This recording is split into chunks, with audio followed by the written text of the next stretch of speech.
All right. Ladies, gentlemen, everybody else, we are live at the American Sci-Fi Classics Track for DragonCon Goes Virtual. And this is one of my favorite things that we get to do every single year. And it is called Roll a Panel. I dare say it is the revolution in sci-fi convention technology. And here is why, because we compress 20 panels into 1 hour with this giant customized 20-sided die, this customized D20 from our pal Mike Dixon. What we've done is, the topic tonight is movies from 1985.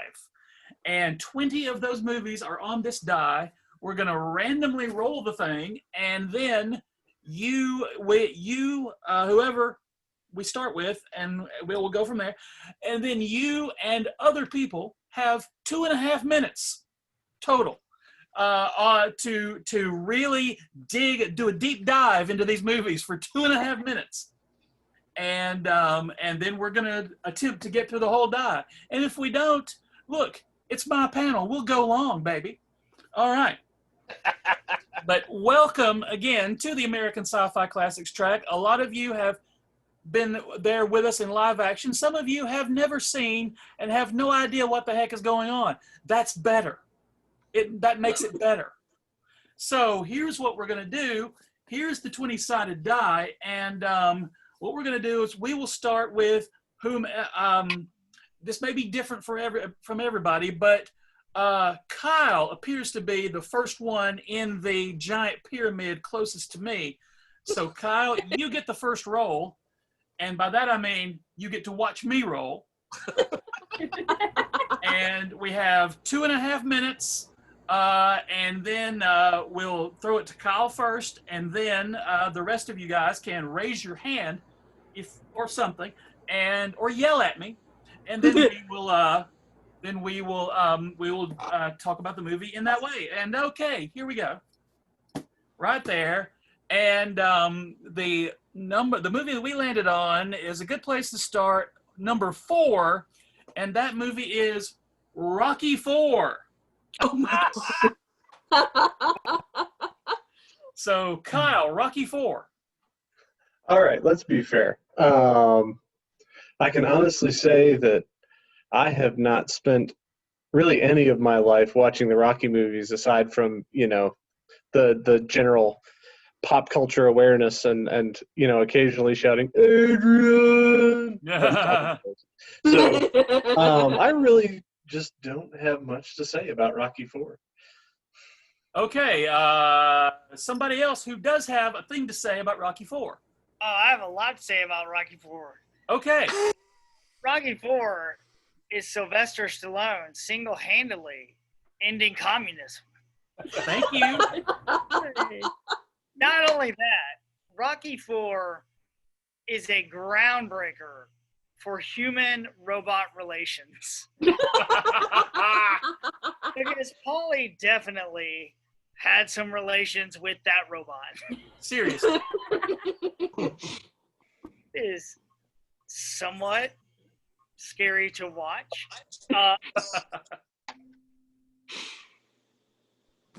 This was Rocky in the music video era, full steam ahead. The whole movie plays like a music video, between the James Brown Living in America and Survivor. We got Survivor with Eye of the Tiger and Rocky III. They brought Survivor back for Rocky IV for Burning Heart.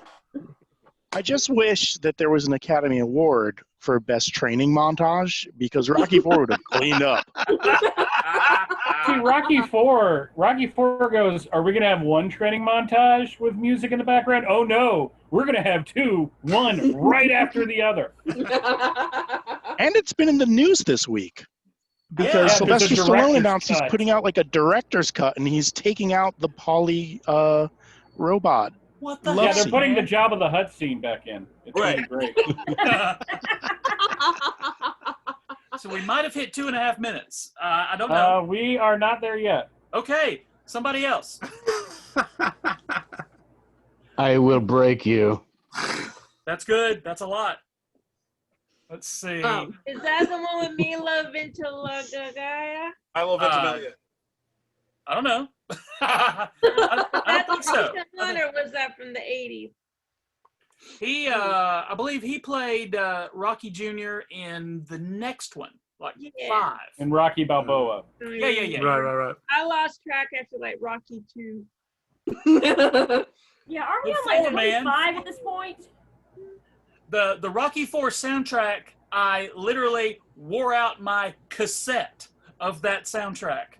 Of course you did. It is the best. And I wore out my Weird Al cassette, which had the parody version, "Living with a Hernia." Living with a hernia. I learned Weird Al also so gave much. us. Weird Al also gave us the movie, the soundtrack for Rocky 25, where he opened a deli because he was so old he couldn't box anymore. Yes, and it was called the Rye or The Rye or the Kaiser. Yes, or the Wheat or the White. God. We I hit 2 spent minutes. a lot of time listening to that one. Yeah, we hit 2 minutes. Okay. Yeah, we did. Yeah. It's squeaking. All right, good deal. Let's see. Next up, let's go to Keith. Okay. About what? The number 11, Return of the Living Dead. Oh my God. Zombies. Oh God, that I mean the not just Return of the Living Dead, but all of the Living Dead movies just have just wonderful. Did a wonderful job of creating an entire subgenre that we're still completely obsessed by. Since, I mean, who of us has not, when they were tired, started wandering around muttering brains, and it's because of this movie, and because of the series of movies. I actually got to work with George Romero. Oh, cool. Oh my God, no way. Yeah, right. It was actually the last project, one of the last projects he did before he died. He and Jonathan Mayberry put together an anthology called Nights of the Living Dead, which were short stories that took place around the events of the original Night of the Living Dead, to which Return of the Living Dead. Wow. So And my it was- sister and I saw riff tracks of Night of the Living Dead. Oh, I nice. have not laughed so hard. Oh my dear Jesus. I did not laugh so hard since I saw the riff tracks of fucking Sharknado. Nice. Return of the Living Dead is where a lot of the pop culture tropes about zombies come out of that movie. Even more than Night of the Living Dead. And more cops. I prefer slow zombies. I mean, I loved the new Dawn of the Dead, which is 18 years old, so it's not new. But there's something about slow zombies that I just prefer. Easier to escape. Yeah, that's true. And they're funnier. Agreed. I think agreed. I don't know. Really, I think any type of decaying thing that's coming after you, I'm into. Yeah. So I'm I'm into listening. Yeah, I'm listening to a book. So I found Audible has their new audio collection for their members that are like, hey, free books. And a lot of it's free. Yeah, it sat there and said, hey, we noticed you like serial killers, so here's serial killer books. Well, we're white women, Denise. We like murderers. And so I'm listening to this one book that makes the connection between Night of the Living Dead and Return of the Night of the Living Dead, obviously, with serial killers and how like people are afraid of zombies because that's like what serial killers basically are because they're not actually real people. And I'm like, well, that's a different interpretation between the 1950s and being afraid of soldiers coming back from war and nuclear war. And now we have a connection between us. Huh. Okay. Never thought about it. That's new. I believe Return of the Living Dead was the first time that the zombie genre could be funny. Yes. Yeah. Yes. It's true. Yes. Not a lot of humor in Night of the Living Dead. No. Yeah. Right. Unless you watch the riff tracks, and then it's fantastic. Right. Of course. Let me add a couple more people. I think this is the biggest. This is awesome. This is the biggest roller panel that we've ever had. Well, Yay! when you throw it open to everybody in the world, yeah, we're gonna draw a crowd. In live action, we try to fit as many people up on the stage as we can, and at one point the stage started getting kind of rickety, but we didn't have this many people. Started? That seems kind of rickety when there's 2 people on it. That is really true. It's a Yeah. dangerous job. Being a panelist is dangerous, guys. I don't recommend it for everybody. Yeah, that's why it pays so well. Right. It pays Wait a second. amazingly well. It pays. Joe, we need to have a conversation later. Oh, it doesn't pay you, Michael. So me. No, actually, it totally does. Let's see. Okay, how are we on time? Did we not run out yet? Yeah. No, I've squeaked this like Thank 15 you. Okay, times. I just wasn't listening. All right, let's go to Ryan next. And Natural 20. You did it. That's a great role for you, Ryan. And that movie is The Goonies. Yeah, good enough. Oh my god, I love the Goonies. That one almost seems too easy. I mean, what can you say about the Goonies that hasn't been said? Martha Plimpton. I mean, obviously, the cast is amazing. The story itself is that adventure story is still so timeless. The deleted scenes, I wish they left them in. I love that there was an octopus at some point. Wait, what? Yeah, what? I remember reading about that. Yeah. They reference it in the film. Yeah. Yes. But they never show it. Yep. And you can. It's a very bad special effect. Giant sushi. It is a really bad special effect if you can hunt down the scene from it. Yeah, it's on the DVD. Oh my god. Apple lied to me. They don't have that on Apple. I need to I think say Apple lied to a lot of people. Physical media. Apple has their own exclusive stuff, but I don't think they have what's on the DVD. I need to file a complaint. This is crap. I love the Goonies. Like, I saw that movie. I was like, oh my god, it's Short Round. Goonies never say die. I have the T-shirt. Right. I do too. 100% true. The scariest part to me of that whole movie, though, it's always bothered me, was the brown water that the Fratellis give Chunk when he asks. Oh, I'll think about that every time. I'm like, oh no. Don't drink the water, Chunk. Don't do it. It's the scariest thing in the whole movie. Yeah. Brown water. It really is. The poor kid, they abuse that child. It's awful. Yeah, but look, when Chunk is sitting there and he's crying, it says, and this one time I lied to my mom. Oh my god, every time I watch that part, I die because it's just so great. Because you can tell the look on the Fratelli's faces like, Jesus, what did we get into? And he just keeps going and he's sobbing the whole time, like, and this other time, and I'm just like, Jesus, why did this kid not get an Academy Award for that? Surely. Right? Like, that was Someone a who hates missed this film a lot. opportunity. Are you surprised they haven't tried to reboot this franchise? They've discussed it at various points in all these years, but they haven't done it yet. They were going to do like the original cast and then their kids at one point. That was being discussed. Yeah. If you get a chance, watch the COVID thing where they did with them. Oh my God, it's hysterical to see them all talking. Oh yeah. Yes. Video. It's great. That is the best. They did a COVID reunion. video. It is awesome. Yeah. So highly That's the most recommended. depressing reunion ever. The only reason we're together is there's a pandemic. Enjoy, kids. Nostalgia. Yeah, but they literally talk about like Spielberg sending all the kids to the director's house when he was really sick of them. That's It's the best movie. They ever make a new one, they just better bring Cyndi Lauper back as well. Yes. Right. Shows up on that, yeah. Who does From the not music love that video. music video in the beginning? Like what she does with her mouth, I can never get over that. Like, what is going on here? And the wrestlers, the wrestlers. Oh, the wrestlers. There's so many wrestlers.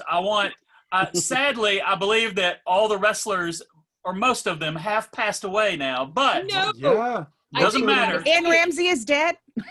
But really, And like that Captain Lou becomes Albano? the saddest reunion ever. Because it's just the gravestones and a camera.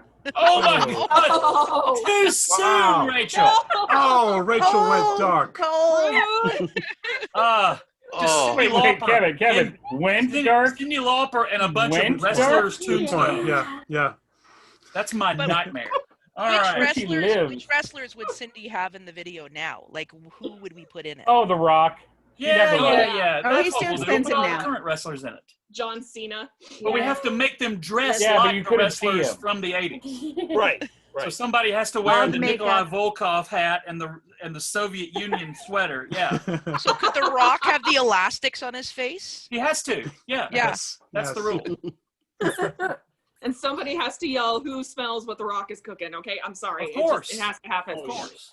The Rock I think we got a squeak. not smelling anything right now, He actually isn't. That's right. Speaking of too soon. Yeah. The poor Rock. I mean, it affected. Right? COVID got the Rock, guys. What Right? hope do we have?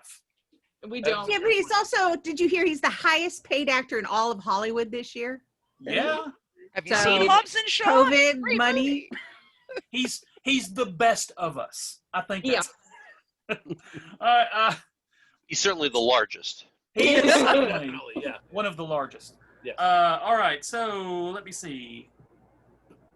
Was it like 10 minutes ago that the thing rang, Michael? Yeah. Okay. Yes. All right, we're gonna go to let's go to Kevin. Oh. Oh, Please Rocky be- 4 again. All right, nope. We'll roll again. Oh, Night of the Living Dead again. Number 13. Aren't they the same thing? Number 13, The Last Dragon. Oh, Yes! please. Yes, thank you. I was praying that Last Dragon would come up when you threw that D20, Joe. This is a special, important movie for me. I totally went and saw this movie in a theater in 1985 when it came out in Woonsocket, Rhode Island, I'll have you know. Oh, Yeah, which is a terrible, terrible place, especially to go see a movie, but that's where it happened. Christine And- can confirm, I think. Yes, my sister Christine is on the call, and yeah, The Last Dragon, absolutely bizarre. This was Berry Gordy, the dude that ran Motown Records, decided I want to make a movie, and so he made a movie, even though he had no idea how to make a movie. He made it anyway, and it shows. It's weird. It's its own thing. It's martial arts. It's blaxploitation. It's this bizarre hybrid genre kind of film. They found this dude Timok, the kid that starred in it, and he was visually perfect for the movie. Not a brilliant actor, but he went through it, did not do a lot of acting afterwards, or I know Keith said last time this came up, or even during the movie, did not do a lot of acting. But you know, he was the guy. He was the Last Dragon. He's still out there today. I met him a couple of years ago.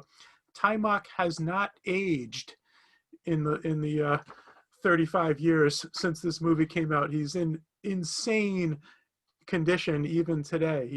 He's a fitness instructor guy, and yeah, super fun movie. Just, you know, show enough, and Vanity is in it. You know, one of Prince's ladies, Vanity, and the song, the Rhythm of the Night, El DeBarge.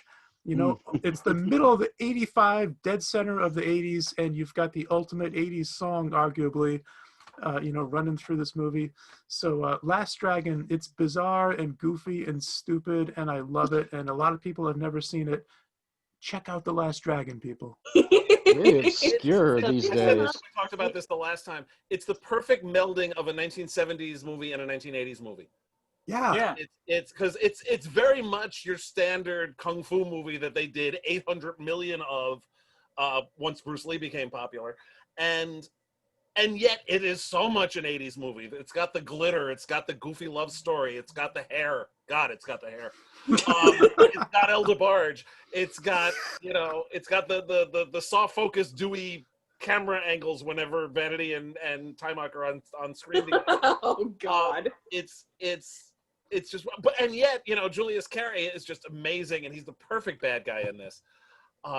You know, he would later go on to become Lord Bowler on The Adventures of Briscoe County Jr. Oh wow. Okay. Oh, wow. And it was a great set up for the whole big fight between the two of them. It was epic. It was a wonderful mixing of 2 decades of archetypes. So good. I just started rewatching it. It's streaming on one of the IMDb TV apps, maybe. And I got like 5 minutes in, and I said, I don't deserve this right now. Like, that's what Roger do. Yeah, that's what Roger Ebert said at the time. I still eat popcorn with chopsticks because of this movie. Oh my God! Now I need to watch this movie. It keeps the grease off the keyboard, kids. Keeps the grease off the keyboards. Nice. Popcorn with Chopsticks is the name of my next band. All right. 2.5 minutes yet? Yes. Oh yeah, we've been squeaking. 20 minutes ago. All right. Look, guys. It's my track. We're gonna do this all night if we have to. The duck is really hard to hear. We're not hearing the duck. I'm not hearing the duck. How about Now we that? hear it. Now we hear it. All right, I'll squeak it next to the mic. Yeah, get right up. Get that duck right up on the mic. There we go. That's better. Yeah. Okay, next up, Really? Denise, and your Woo, it's role my turn. is number 18, Mad Max Beyond Thunderdome. Oh, thank God! I haven't done a movie that I have seen. So the Mad Max movie, we need that is a thing unto itself, and to this day, much like Sucker Punch, I do not understand that movie. Like, I get it, but at the same time, it's like, why? But Beyond Thunderdome has got to be my favorite Mad Max movie, just because of the sheer 80s-ness of this movie. Tina Turner. Like, okay, so I'll go back. I'll go back and I'll rewatch an 80s movie, and I'll look at my mom and be like, what's with the shoulder pads? I don't, why? We asked that as a time. Like, did you guys really wear that? Yes. Yes. Oh my God, yes, we that did. is so great. Maybe not in chainmail, but we did. But beyond my mom's closet. Just in everything else. The best part of Beyond Thunderdome is it like takes the 80s, okay, and it cranks it up and then breaks the dial and cranks it up again. And it's just so great because it's, it's the one Mad Max movie beyond or above Fury Road, which was a fantastic movie unto itself. But it's the one Mad Max movie where it's like, okay, we have a plot, kind of, and we're gonna go with it. It's not going to make any sense, but you're going to watch it because it's like a train wreck. You can't stop looking. And I feel like the reason Mel Gibson is so good in these movies is because he was already at that level of crazy. He was just really good at hiding it at that point.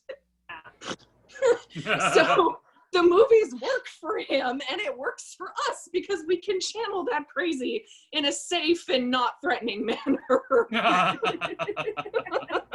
But Beyond Thunderdome is like my favorite Mad Max movie. My children, while they've never seen this movie, have heard me yell many times every time they ask for something, "Who runs Bartertown?" And then they do not get what they want. and I'd say you're raising them right, Ryan. Yeah, totally. You really are, Ryan. Good job, you. I mean, the boldness to cast Tina Turner in a Mad Max movie. Yeah. I mean, yeah. In the 80s, it just makes perfect sense. And it's great because I've never done cocaine, but I feel like watching Mad Max, I feel like that is sort of like I can extrapolate what sort of ideas I would have. Yeah, it's that. I really wanted her to break into Acid Queen. I thought that would have been perfect in the middle. Come on. That's an old song, but it's a great one. So this is my Master Blaster cosplay right here with Ralph sitting on my head. Yeah, Nice. that works. Giving me orders like he always does. I love you can just walk into a group of nerds and go Master Blaster and hey. Well, that's like playing "I'll Make a Man Out of You" over the speakers at one of the hotels in Dragon Con, and like everybody starts singing along. Everybody, we all know that song. Even if you don't know that song, you know that song. Yeah. No, we are men. Oh wait, wrong movie. Yeah, you don't want me to start because I will sing the entire song. He will. The whole He thing. will like. Oh no. Yep. The entire thing. He will bolt it out. No shame. No nothing. Just. Oh look, y'all haven't seen me in the car, okay? I'm a damn Broadway singer in my car. Oh, forget the car. Like no. Go, Deanna, go.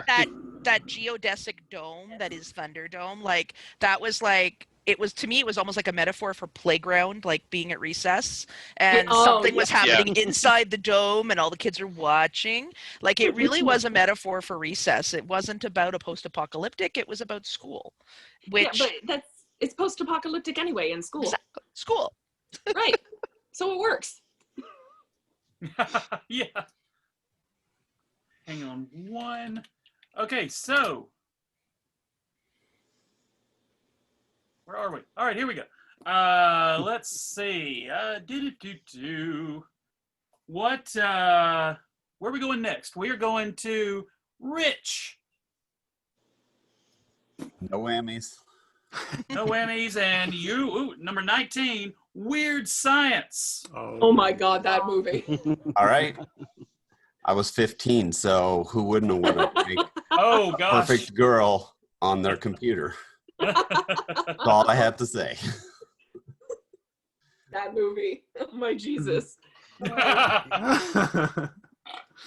sure if that was the first soundtrack Danny Elfman did, but it was one of the. I mean, it was still Oingo Boingo technically the soundtrack for that, but I'm pretty sure that that's the movie that got Danny Elfman's entire soundtrack career started.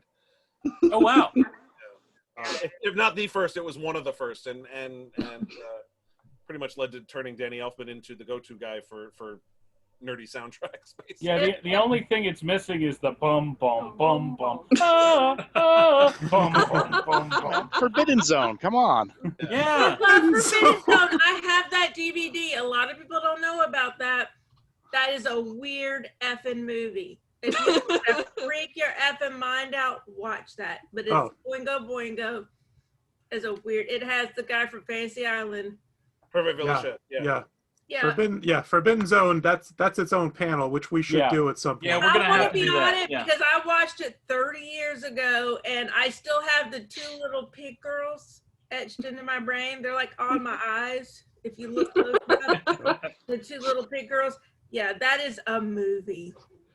Just a couple of I think like a couple of weeks ago, Super 7 put out the action figure of Bill Paxton when he turns into the toad monster.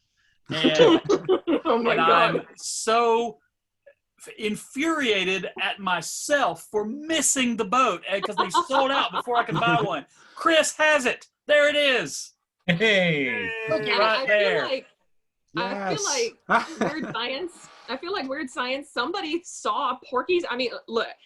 Obviously, I have no idea when either of these movies came out because, I mean, I'm 33, so everything I watch is like retroactive. But I feel like somebody said Porky's, somebody watched Porky's and said, what if we did this with nerds?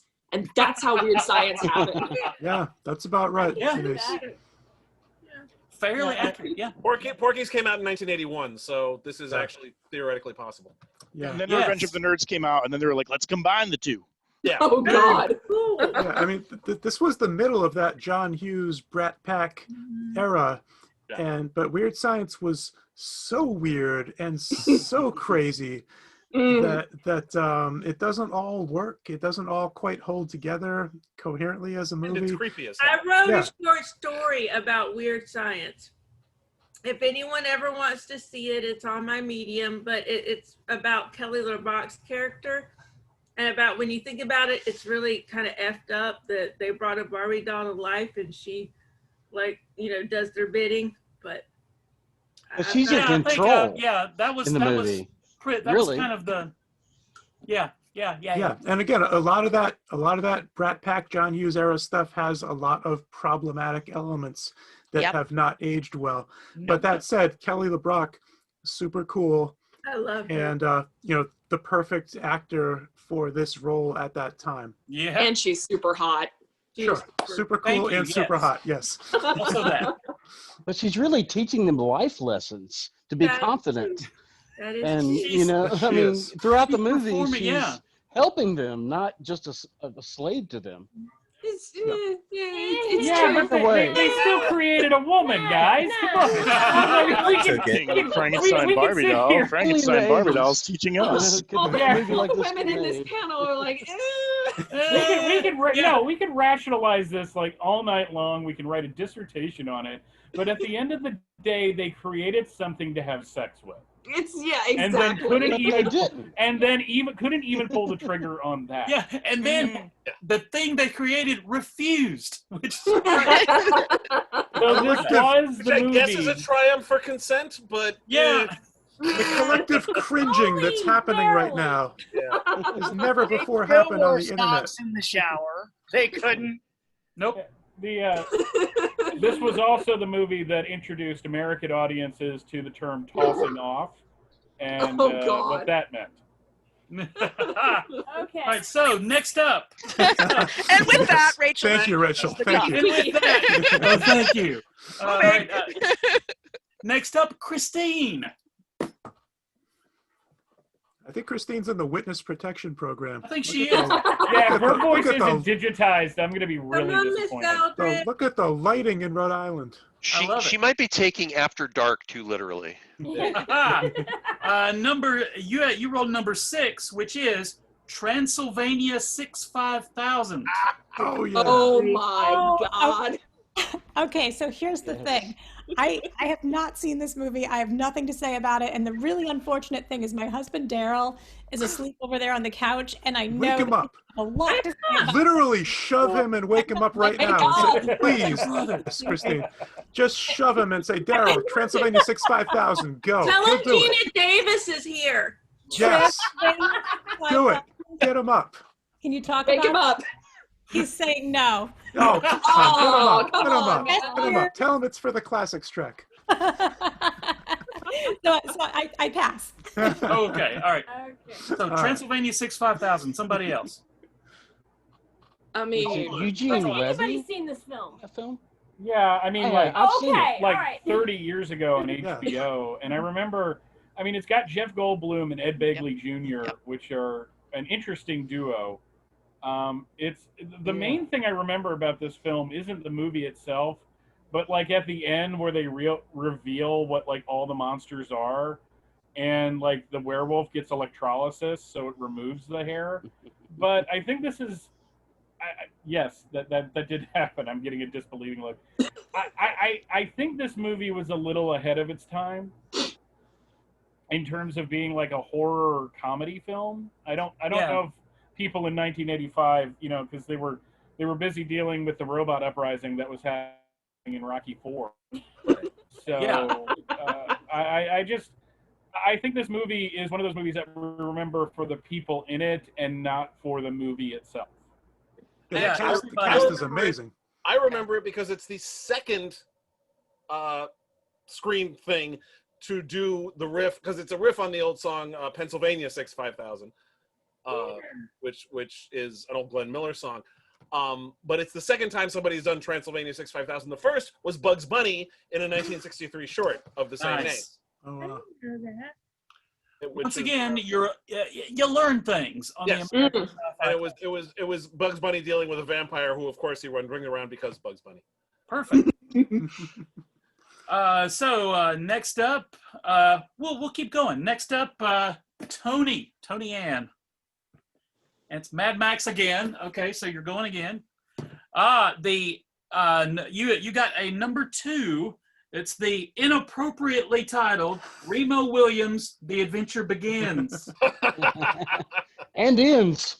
So I was born in 1986. 1 year after. Hey, so I have absolutely no idea. I've never even heard of this movie before. I am also gonna pass to people who have heard of it. Okay. Young Kid Club for the win. Tony, no, I don't want to give up on Tony yet. Tony, what do you imagine this movie would be about? with a name like that? I've forgotten the title already. That's how like little of an impact it's made on me. Awesome. Love it. So the official title of this movie is Remo Williams' The Adventure Begins 2 hours into the movie. They spend so much time with the setup that the actual training and the training that the actual bad guy really doesn't get, you don't really get much with him. I think the biggest thing about this movie and the thing that dates it the most is it was filmed when they were renovating the Statue of Liberty. Right. Yes. For the 1986 4th So of the July. scaffolding is up. Yeah.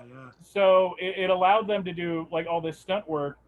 Fred Ward is not who I would imagine to be a martial arts master. I mean, Fred Ward's awesome, but martial arts Shinanju master, I don't know. I'll leave it to Keith because he's more of an expert on this. No.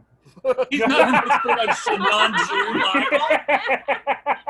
No one is an expert on Shinanju except Remo and the He's Joel Gray. And Finn Jones. Joel Gray. It's Joel Gray. Playing an Asian. It's the most tongue-in-cheek racist character ever. Oh yeah. He's so awesomely racist. The Korean is the perfect animal. Everything. This movie's got so much heart and so much humor. I'm sorry they forgot about the story and the bad guy. You guys are just way too freaking picky. I remember no plot at all. Yeah, well, in this movie. I tracked down a couple of the books in the 90s, and they're pretty much they're indistinguishable from each other. There's really no difference really between them. So, but I think what we remember of this in nostalgia is the theme song is amazing. It has got one of the best 80s theme songs on the face of the planet. And we didn't really acknowledge how racist it was in the 80s that, a white man was playing 80s. A Korean. Yeah, it was the 80s, exactly. That much cocaine. But I think the secret weapon of this movie, no pun intended, is Wilford Brimley. Oh, yeah. Wilford Brimley, yes. Wilford Brimley and his 7,000 IBM mainframes and his suicide pill. Oh my God. But I said this the last time we talked about this movie, the smartest Doberman pinchers in all of Hollywood. They could climb up fire escape stairs. The best part is when he's doing the tightrope thing across the phone cables. I just love the dogs in this movie. It's a hint as to how much fun they had making this ridiculous film. And the adventure begins, so they expected it to be a franchise. That's to go the on thing. To any sequels. They put it right there in the title because there were I think 37 books at the time. Yeah, the Destroyer series was It was like Mac Bolan but with kicking instead of guns. Right. So who would win in a kung fu battle, the Last Dragon or Remo Williams? The Last Dragon. Last Dragon. He's got the gloves. Yeah. I think. Well, speaking of that, Kevin, you're up next, and your role is now. This is I'm very proud of this one. You rolled number 7, and it is a James Bond movie. Ooh. And that is A View to a Kill.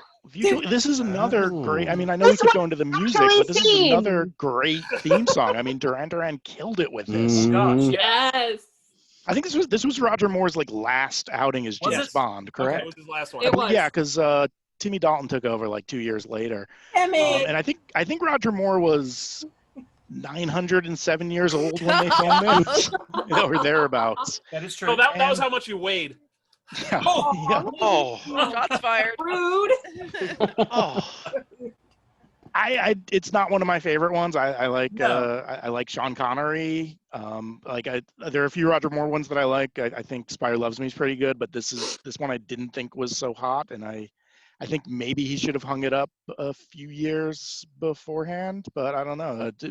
Throwing it open to the group, what do you guys think of this I particular? feel like I would James have Bond outing? preferred Simon Le Bon as James Bond. In Yes. this. That would have. Like I mean, I would have preferred each member of Duran Duran to play a different aspect of James Bond's personality.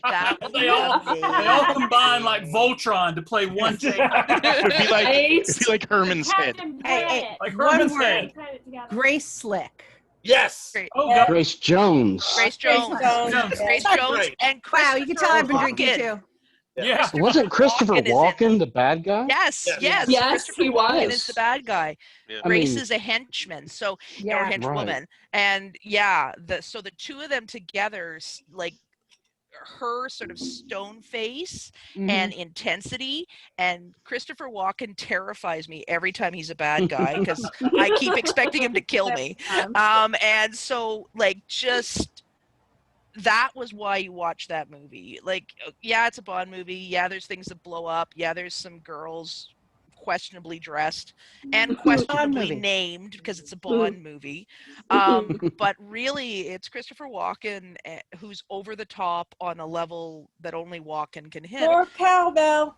Yeah, and Grace Jones is just You gotta have more cowbell. More cowbell. Just it's really he more should have stopped, but it's still worth watching just for Christopher Walken and Grace Jones. Yeah, Like, you don't really. watch that movie for Bond. You watch it for Christopher Walken. Do you watch most Bonds for and Other characters? Yeah. As I sit here petting a cat on my lap and feeling like Tony is a this supervillain. this is Thor, by the way, and his brother Loki is hiding because that's what they do. Yeah. So he says hi. But the absolute best way to do Bond is to do the Bond marathon, to watch from Sean Connery all the way to dude who I forgot his name because it's late. And yes, I don't remember Daniel names. Craig. Thank you, Keith. Daniel Craig. And as someone who grew up with Pierce Brosnan as her Bond and the N64 horribleness of GoldenEye and awesomeness of and then you finish up the Bond marathon with Austin Powers. Oh, yes. That's what you do. That's what you do, and it's fantastic. But unfortunately, it focuses more on the Connery Bond. You don't get a lot of the Dalton and the Brosnan and the others that are in there. It really focuses on those first few. But I wish there had been more kind of that parody of seeing Dalton and seeing the other, the other aspects of their Bonds. That would have been great. But I'm telling you, that's the best way to do a Bond marathon if you're going to binge. Love it. Austin Powers focuses my more favorite on those Christopher Connery Walken- Bonds because sorry, Keith. can I just No, go ahead, Deanna. okay. The Austin Powers focuses on the Connery Bonds because Mike Myers wrote it based on his dad's Scottish. and his dad's love of those Bond films. So that's why it deals with nothing with after Connery, really, because that's Mike Myers' impression of Bond is Connery. And his dad is Scottish. His parents were Scottish, so it makes sense. So I Married an Axe Murderer, also good. Highly recommended. Yes. Let's see. Next up, The Baileys. Remo Williams again. Remo Williams again. I think you need a movie generator. You're going to run out of dice faces. I think I am. Yeah. Let's see. Number 5, Friday the 13th, Part 5. Ooh, yay. Okay, I'm going to repeat what I said about this the other night. Stories throughout history have themes that they explore. Man versus man versus nature. The things that really speak to the human condition. The theme of Friday the 13th Part 5 is don't poke Tommy because he will jack your shit up. This is my favorite Friday the 13th film of all time. I love this movie. It breaks format, but it ends up being like completely on format. It has a great cast. It's the middle of the Tommy trilogy in the films. And it has a main character that 2 times in the film just beats the living hell out of somebody else. First, the guy that's poking him in the beginning, and then the guy with the motorcycle. It's a movie that shouldn't have worked, and yet managed to keep the franchise alive so that they continued making these movies. Did you ever sit down and watch this with me? I don't think so. I know I've seen it, but they all seem to run together for me. Yeah. That's fair. Same here. Yeah. Okay, let's keep going. Has a hilarious cameo by a young Corey Feldman. Yeah. Okay. Filmed in a backyard. I remember that. Yeah. That was 4. Next up. See? Let's see. Next up is Angela, and you got a 10. It's Baby, Secret of the Lost Legend. Oh. I don't remember know that. anything about the movie. So if there is a virtual Hulk spray, I'll take it. Okay. I know nothing about it. It sounds. Is it a dinosaur movie? Dinosaurs. Angela. It is a dinosaur movie. Nailed it. So Okay, that's a good review. I must have thought about going to see it and then just didn't. It's William Catt from Greatest American Hero. Yes. And Sean Young. And Patrick Sean Young, before she was not Catwoman. She... And Patrick McGowan after Patrick McGowan, I was just going to say that. Patrick Yeah, McGowan. yeah. But the movie was... I don't remember any details about it. I'm guessing they had to keep the dinosaur away from the evil land barons or revenuers or they were zoo owners. Zoo owners, sure, yeah. It was an Apatosaurus, I think. Okay, there you go. That's all I know. That's all I know. By the end of the thing, she's going to have the entire plot revealed to us. She keeps... Let's keep going. Yeah. Woo! All right. Next up is Craig, and you got Teen Wolf. Oh, Teen Wolf, another '80s classic. What can I say about Teen Wolf? It was funny. Michael J. Fox at his peak. Was this was before or after Back to the Future? It was kind of during. Yeah, it happened at once. Mentioned this, and I didn't know this before, but it turns out he was filming Teen Wolf on the same lot as they were filming Back to the Future with Eric Stoltz, and then he visited Back to the Future, and I believe Kevin, you or Michael, y'all said that his quote was, "I sure wish I was doing that movie," and then he did. Yeah. And I he was just also remember doing liking Family. it. He was doing That's Family like a Ties at legacy. the same time. Yeah, also. and Family Ties at the same time. Yeah, it was enjoyable. Not a classic, I wouldn't say. I disagree. A fun movie. I mean, yeah. Not a lot to say about it. What do you guys think? How old was he at this time? Go ahead, Rich. How old was he at this time when he made this as a teen? Oh, he was in his 20s. 30? I assume he was in his 20s. Yeah, but that's standard for Hollywood. Yeah, he was also playing teenage Marty McFly the same year. Yeah. That's true. That's If true. you've ever watched the 80s movies, nobody in them is actually a teenager. Sure. Like, No one. let's be absolutely blunt here. It's a werewolf playing basketball. Yeah. What do you want? What more What do you else need? do you want? The town was surprisingly accepting of the fact that a supernatural monster lived in their town. It was a different time back then. It was a different time.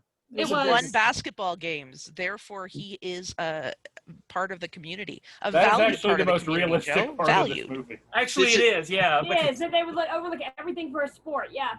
Yeah, but this is the pre-rabies '80s. You got to remember. I did like the idea that it was a legacy, that his father was a werewolf and he was, helping him, cope with the situation. I like that part of it. The rest was just fluff. I liked Styles' "What Are You Looking At, Dick Nose" T-shirt every day since 1985.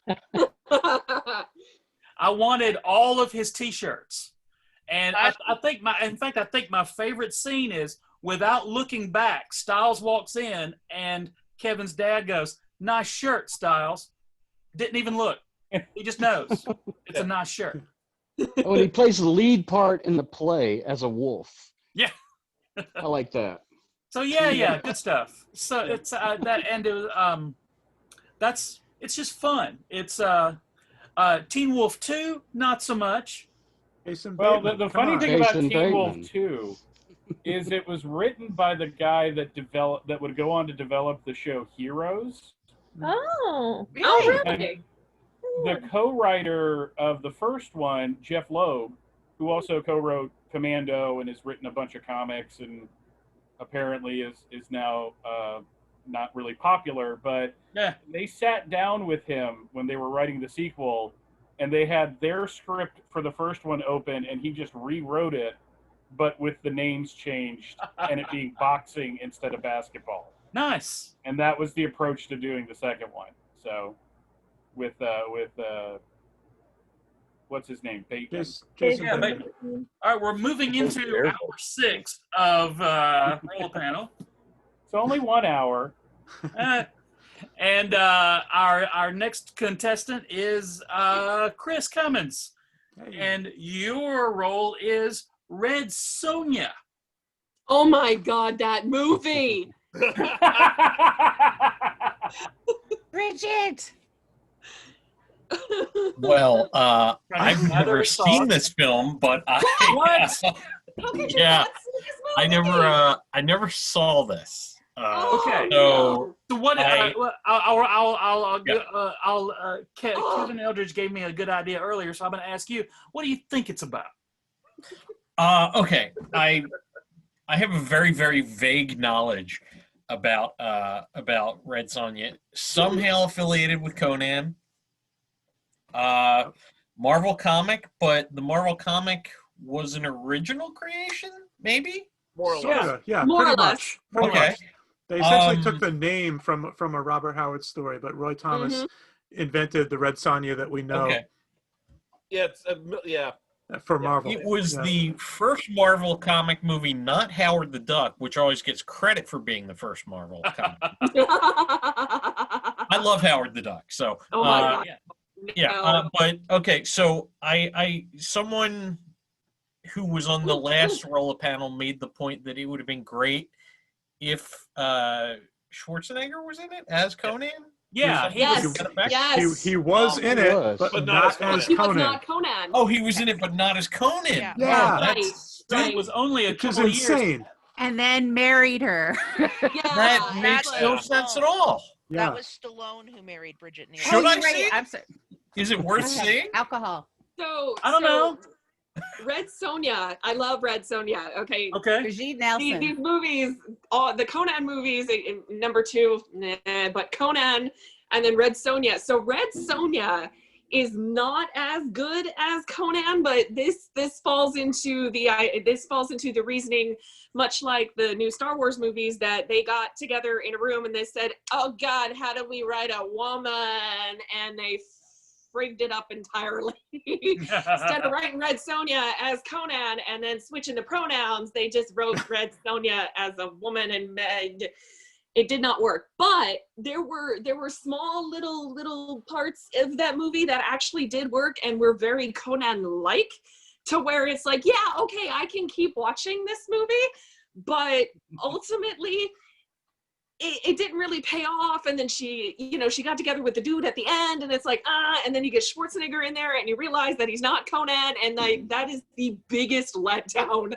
of that entire movie. Like, you're like, what? Where's Conan? Because it would be like if it also continued the tradition that Dino De Laurentiis had been doing of casting somebody in the lead role of one of his barbarian films for whom English was not their first language and who did not learn it in time for this movie. Yeah, exactly. It would be like if Nielsen's line deliveries were so mechanical because she was speaking a language she didn't know. It's true. The details. It's true, and you can tell. And the funny thing kind of clouds the movie. De Laurentiis originally wanted Sandal Bergman, who played the bad guy, wanted her to play Red Sonja, which would have been great. You know, Bergman's a phenomenal stunt person. She could have pulled off the physicality of the role. The script was written in her native language, and And the great thing about Red Sonja is if you go back and read the comic books, because the comics are great, but go back and read Gail Simone's Red Sonja. She brought Red Sonja to life. She is my hero. I met her at Dragon Con, my first Dragon Con 2 years ago. And she is the sweetest, the nicest, most like uplifting, you can do all of the things you want to do in comic books person ever. Read her Red Sonja because it's amazing. And then watch the movie, but don't get your hopes up. No, I mean, a lot of Red Sonja comics have just been cranked out as like eye candy, you know, but there have also been some Red Sonja in recent years, like Gail's, that are really good. And even currently, the Dynamite's been doing has been really, really excellent. The Mark Russell has been writing Red Sonja, and it's good. Yes, it is good. It is good. And that's rare that you can find Red Sonja that's actually good, because like so many of the female comic book characters, at some point they all go towards the cheesecake, and then it's like, why? Well, you got to give Frank Thorne credit though for the art in those books. Oh, it's beautiful. Yeah. Absolutely that's an iconic beautiful. visual. So let's we're going again, and what have we not done? Maybe you should just pull up movies of that year. Yeah. Next up, Deanna, and your movie is Legend. Ooh. Oh, goodness. Well, where do we start? I mean, yeah, it's got Tom Cruise, but I think most importantly, it has Tim Curry as the devil. Yes. And the makeup on this for the time, even for now, was phenomenal. I mean, let alone Tim Curry chewing scenery everywhere he went, like just, oh, thank you, please. I mean, when I saw it as a teenager, I mean, it was all about the love story, and it was all about, you know, will he rescue her? And and now as an adult looking back, it's all about Tim Curry. That movie is just amazing. Now, I know he's not really the devil, but you get the point, right? Like, he's got the horns, and he's red. Darkness. And he's Tim Curry. It's beautiful. It's Tim Curry. It's the essence of Tim Curry. Like, just so good. And that waltz scene is like still one of my favorite scenes. Wow, yeah. Like very the soundtrack's excellent. Tangerine Dream. Mm-hmm. Oh gosh, yeah. The score as opposed to soundtrack. They put 2 out. Oh really? What I find really interesting about that movie is, like, Tom Cruise made that right after Risky Business, and Risky Business was like a big hit, and it kind of cemented like the Tom Cruise part. And Legend is like so off-brand for Tom Cruise. Yeah. And after, like, throughout the rest of the 80s and 90s, he basically played like Tom Cruise parts, like Top Gun and Jerry Maguire and all that. And Legend is kind of this weird outlier. He's never really acted like that Legend? in a movie since. Who directed it? Ridley Scott. Ridley Scott, yeah, because I remember all the floating it was so stuff. stylized. Yeah. Yes. Yeah. Part of it, Tom Cruise hates the theatrical cut of it. Like, he won't talk about it, but he tells people to watch the director's cut of it, and that he's happy with. But he still's never done anything else fantasy, really. That's true. Interview with a Vampire. Oh yeah, he did that one. And that was He's the definitely a only- passion piece. He wanted that. Yeah, He's the only Lestat de Liancourt I will accept ever.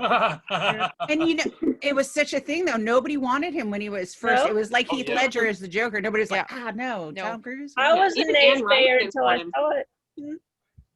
Yeah. Even Anne Rice didn't want him, and then she saw him, and she's like, "Oh yeah, okay." He's a great actor. I mean, I think his Scientology stuff is woohoo, choo-choo.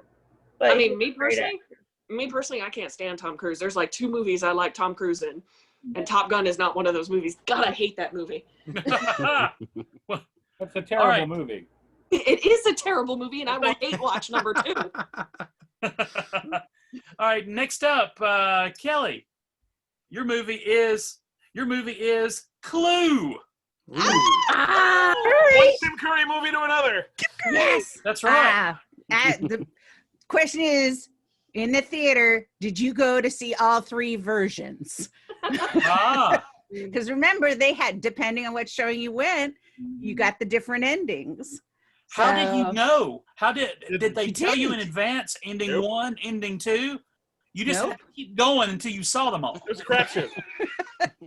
Yep. And of course, when they released the DVD, they just released all of them, which They put all three, blew yeah. half the experience. Yeah. Oh my God, what a cast! Holy crap! I think the initial VHS release only had one of the endings on it, and people bitched about it. Yeah, the cable version because had people all do three. that. Yeah. But yeah, the cast was, you couldn't have picked a better cast. Even the cast has said they had so much fun doing it. And you can tell too. Oh, you can tell in the movie. Oh, yeah. It's another one of those, oh, we're going to reboot it. And everybody goes, no. No. It's perfect. It is. It really is. I mean, all the performances are so over the top, but it's Clue. It's supposed to be. Yeah. You know? They're all fantastic. You're getting the one woman from all Mel Brooks's movies in there. I can't remember her name. Madeline Kahn. Madeline Kahn. Yes. Madeline Kahn. She is my favorite. Oh my God, she's so much fun. All Michael of them are so McKeon. Yeah. Mhm. Yeah. If And you haven't Sleep seen with it, My which Wife. probably in this group everyone has, watch it. Lloyd, Martin Mull. Yeah. The great Gene Weedlin. Yes. The absolute best part is when at the end when he's going through at record speed, and then we go here and then we go here, and they're going and everybody's running around the mansion, and it's just, and Tim Curry just delivers it with such gusto, and he doesn't miss a beat, and I don't know how many takes they had to do or if he just did it right, like, but it looks just so seamless, and he just runs around. I absolutely love it. I think they probably had so much fun they didn't care.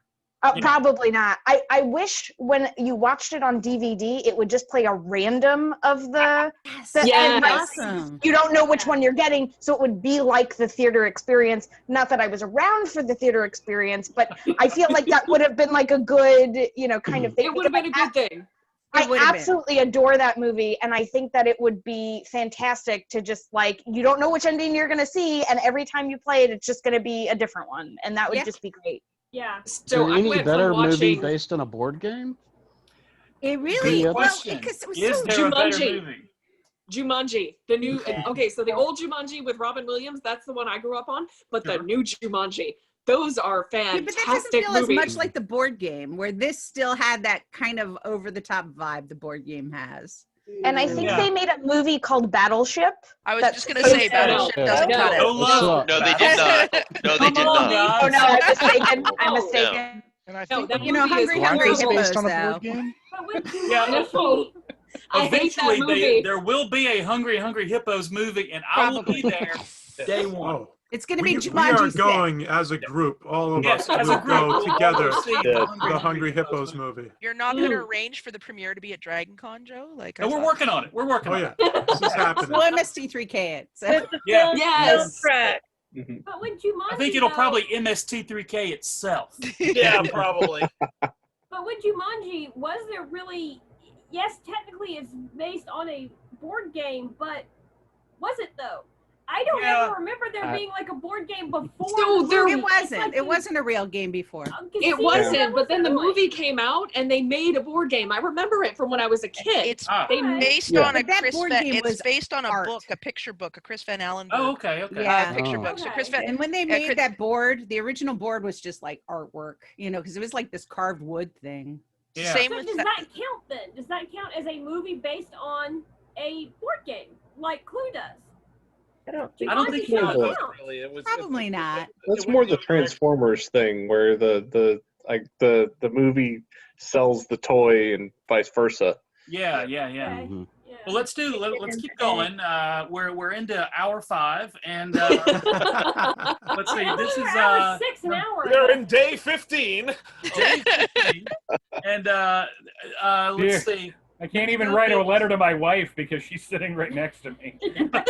Tell our families we love them. Dear Dad, the water ran out 3 days ago. Message in a bottle. Yeah, there will be a Ken Burns documentary I was about gonna this say, panel. Send the poodles My out. dearest Clara.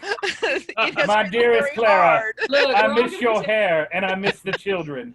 We're all going to pretend we're on a ship right now, and then we're going to start bartering for peanut butter, okay? That is true. All right. Next up is number 16, and that is for Lola. The movie is Enemy Mine. Oh, Oh, guess come what? on. Love that I don't movie. remember that movie at all. Okay, Oh, we're it's awesome. skipping Need to watch it Lola. again. Enemy Hit Mine. me. Somebody. That's cool. Watch it Enemy again. Mine. Okay. Enemy mine. Louis That Gossett movie has Jr. a special place in my heart. Dennis It's Quaid. just, I mean, it's about a relationship between two people who are enemies, stranded together. I mean, one's not a person per se, but but yeah, but I mean, just I don't know. It just has a heart to it that Absolutely. a movie like this couldn't be made today. It seems, it's special for its time. It's really, it seemed like it's more of a stage play. It's like two people doing a thing. Yeah. What's It's not about the funny is- action. It's about the relationship. Yeah. And they have a son together. Basically, I Well, mean, yeah. how unusual is that for sci-fi? Yeah. Yeah, it's an odd shaped movie in that it was about It was so before its time. Absolutely. It was the two, Dennis Quaid and Louis Gossett Jr., and then there's kind of a weird second act, and then there's a weird third act. Like it kind of, Right. the flow of the movie is unusual. But yeah, when you look back on it, you just think of Quaid and Gossett because they were so terrific, just the two of them together. That's really so the much heart of of the that movie movie. is just them. Yeah. And what drove me crazy about it is the original Barry Longyear novella that it was based on was just the first two. Basically, Kevin mentioned there were like 3 different parts of the movie. The novella was really just those first 2 parts. That third part that they tacked on at the end of the movie, which was completely nonsensical and idiotic, wasn't from the original novella and could have been excised much more easily. It worked better as mostly being a 2-person play of these 2 guys stuck on a planet. Yeah. And if they had just stuck with that, I think it would have Not Hollywood enough. Movie. Yeah. Right. So there are like 3 more. So let's see. A lot of these guys are on mute. I'm gonna Jack. If you're watching, I'd like to say something. Darren. Oh, Darren. I guess we got to go to Darren. Or the puppet. Darren, is the puppet available? But Darren, you know what Ralph thinks. Your movie is number 3. It is The Bride. I love that movie. It's so I haven't seen that one. How does the puppet feel about the Jennifer Beals? He's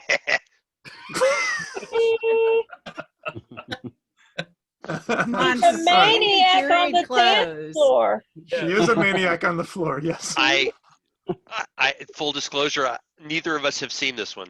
Okay. So I'm more interesting if to the me, puppet had Stinging seen it, Period you haven't. closed. Yeah. You know, that was one of yeah. the big sells. You know.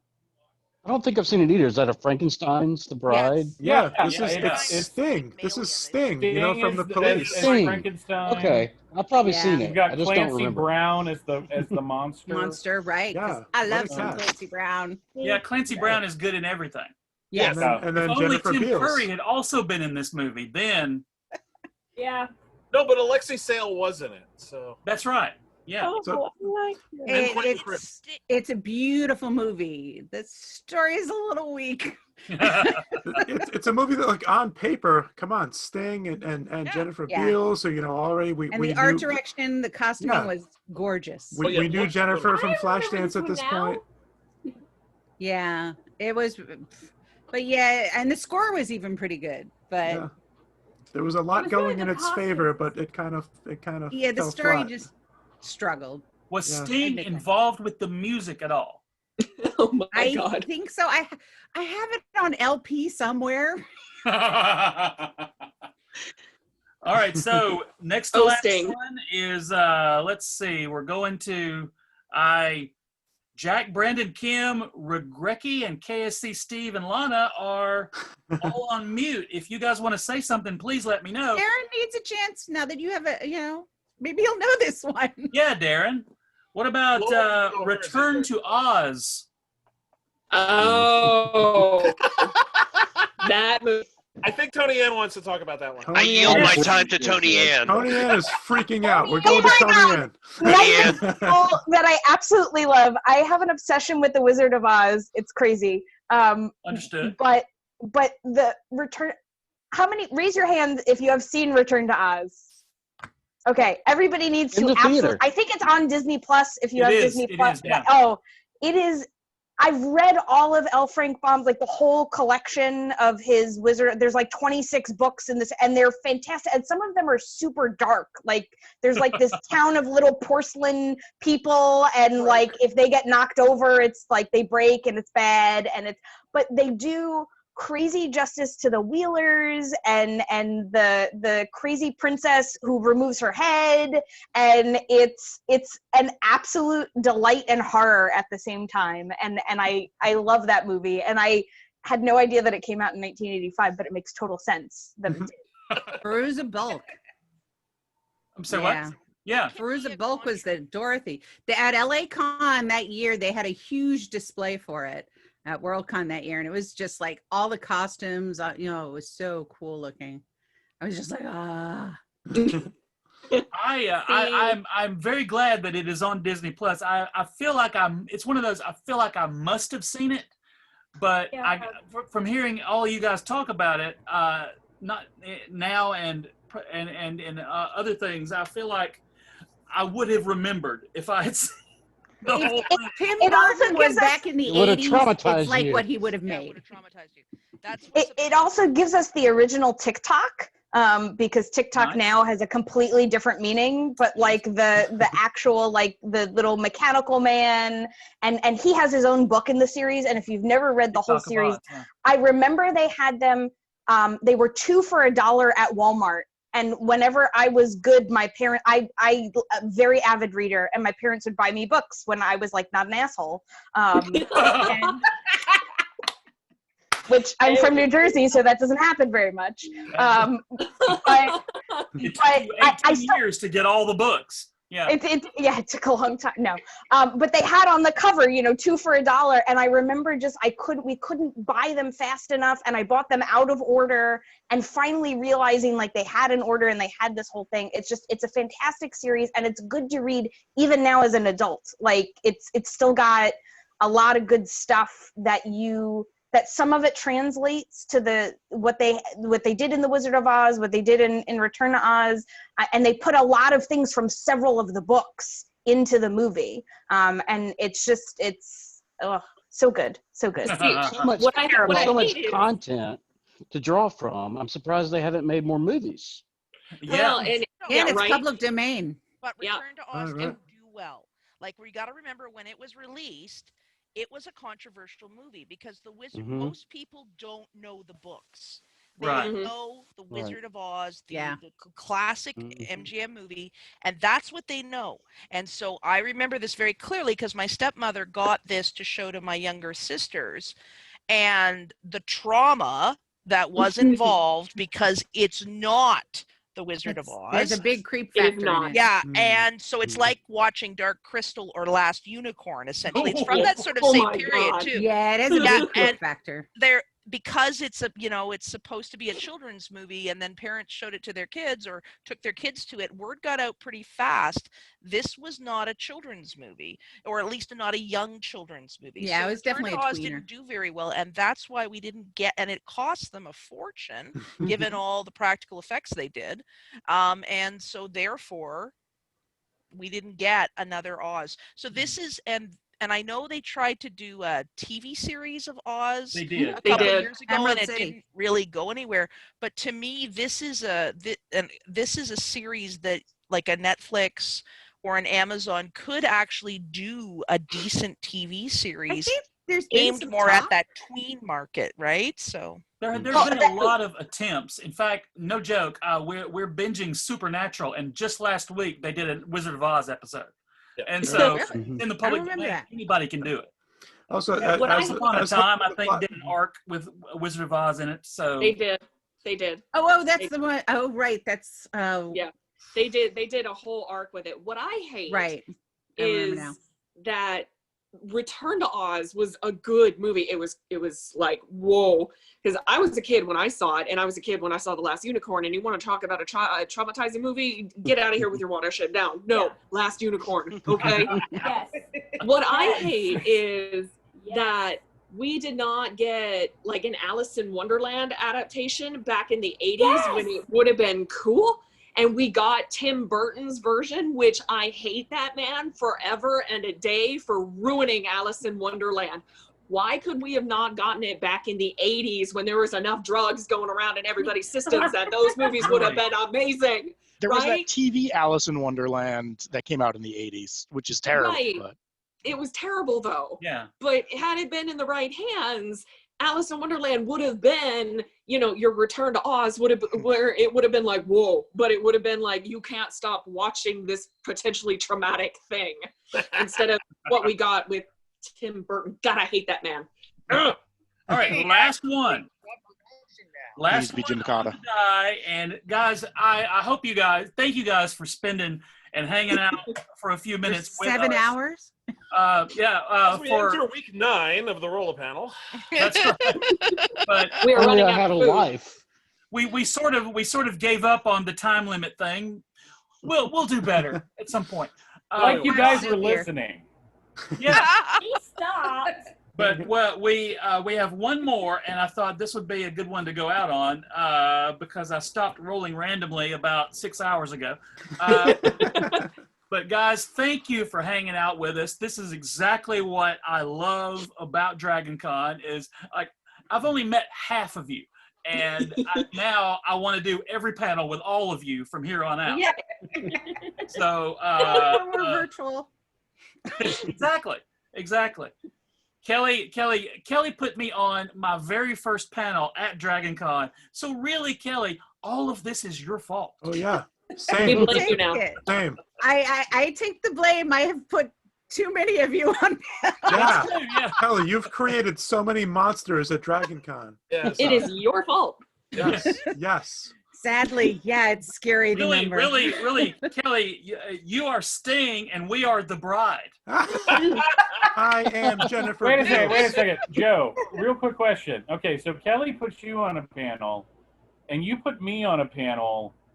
Does that mean she's my grandmother? Yes. Oh God.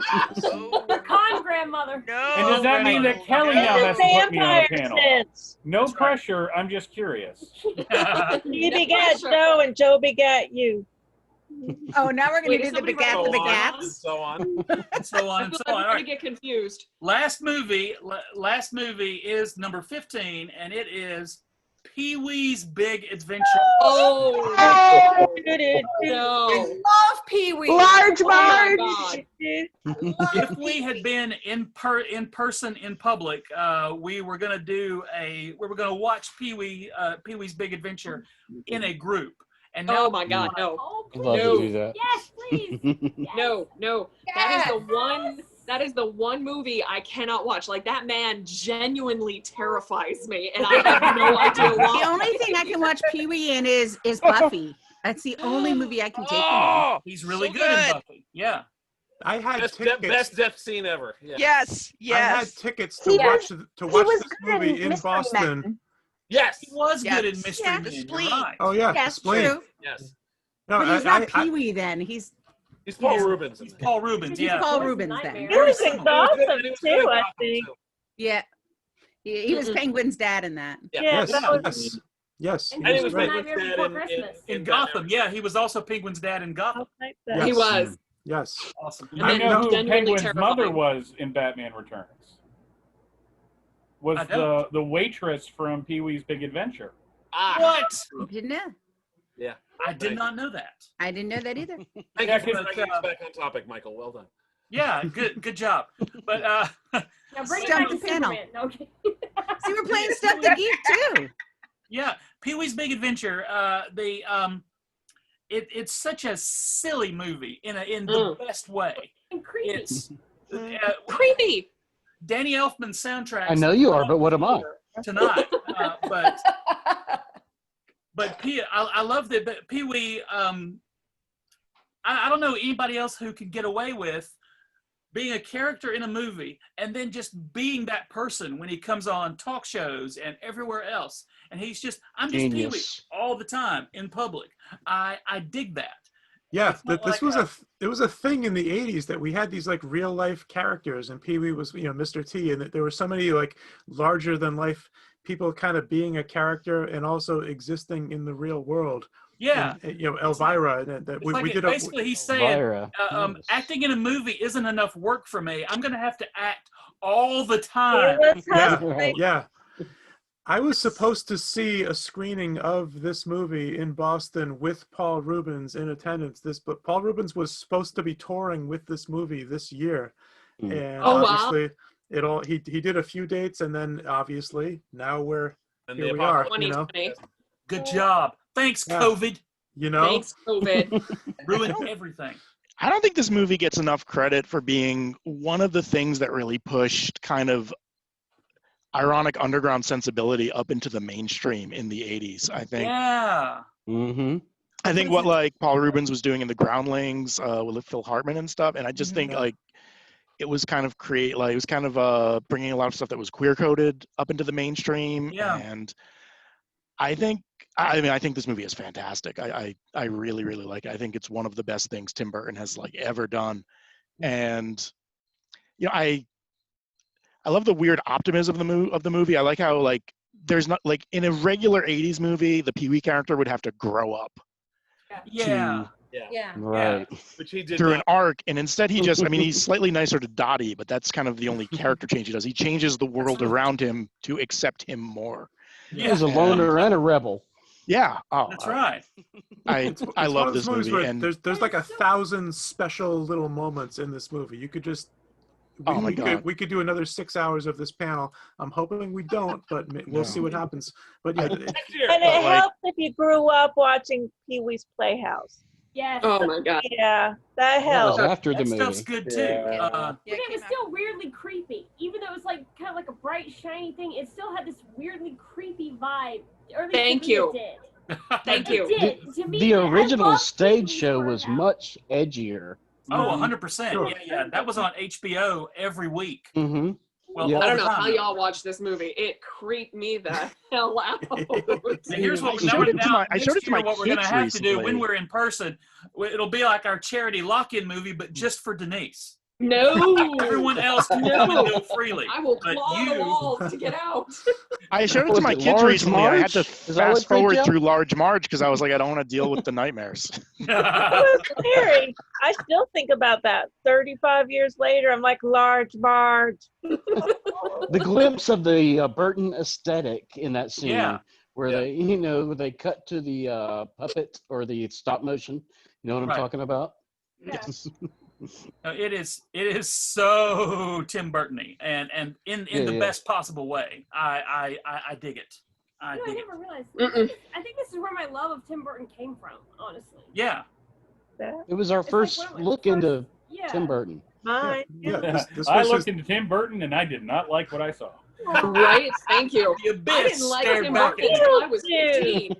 I love did the not fact like that Tim it Burton was until I was 15 years old, and I think Pee Wee Herman had a lot to do with that.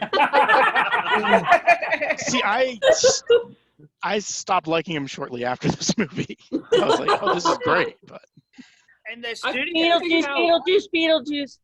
Yes. See, I figured Guys, out that I liked Henry Selick more than I liked Tim Burton because I saw Coraline. I was like, hey, that's the aesthetic I like. Screw you, Tim Burton. That is good. But guys, thank you very, very much for hanging out with us. This is exactly what I wanted to do at Dragon Con with you people. It's what you people. I'm sorry.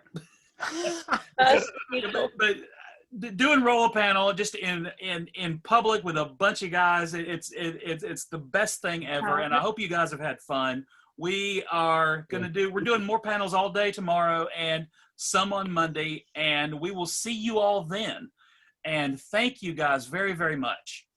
Joe, Well, thank you for I want to including me. tell you though, your roller panel inspired me because I was trying to figure out how to do a fast panel like this. And I think I finally nailed down next year, we're going to do Roll H for Hero panel. How cool! So we're going to do that. I don't know. I'm going to see how big a dice Mike can make. And speaking of Mike, the Dungeon Master, Mike Dixon, just joined us. There he is. This is the There guy he is. who's D20. So everybody, I was just saying about you. Can we get a round of applause for Mike? This is Thank you. a work of art. I was wondering which D20 we were using for tonight. We're still on 1985. We're reusing. Oh, okay. So Mike, how big a dice can we make? How many sides? how many sides? Yeah. I don't know how to make a bigger one than a 20. There are 30-sided dice. You can make multiple 20s. No, I can do different size 20s, but not more sides than a 20. Because that would only leave me with 20 heroes. Because I want to do a roll H for hero panel. Well, Kelly, you could have 2 20s. Yeah, I know. Or I was thinking percentiles. There you know? go. There you go. Yeah, there That's you go. true. Yeah. 2 10-sided We'll talk, dice. Mike. Easy. We'll talk. Okay, yeah, let me know. I love it. So much fun. Once again, we do our best work for each Dragon Con year the previous year. So, Yeah. But guys, thank you again so very much. I absolutely love doing all this stuff with you guys, and we will see you again very soon. And I need to announce this in public, but we've been doing quarantine panels every Thursday night. We're going to keep doing those after Dragon Con is over. Yes. Because we're definitely going to do a lot more too. So maybe not every week like you guys, but we're definitely going to do a lot more. Because we are gluttons for punishment. Yes. But thank you guys again for coming. Thank you, Mike and Bo, for coming and hanging out with us for a couple of minutes at the end. But Sorry. We're gonna do. You guys are all invited to everything else that we ever do, and we will see you very soon. I was in a puppet Zoom thing and was like trying to catch up. Sorry. Nice. So many track directors on this call right now. This panel went 7 hours, so it's okay. Yeah. It's We're just 15 like real weeks into Dragon this Con. panel. You're having to run in at the end to catch a few minutes of something. Right. That sounds like most of my experience with the Sci-Fi Classics panels, where I'm like, okay, I gotta run, go do the one Sci-Fi Classics panel I can do this year. Oh, trust me, this is the first time I've managed to get here because usually I'm always doing stuff. Yeah. So. Right. Yeah, and I usually get to see you the last day as I'm leaving, Kelly. Because- Yes. It's like, oh, hi, you're packing up your room, so am I. Yep. That's it. But thank you guys.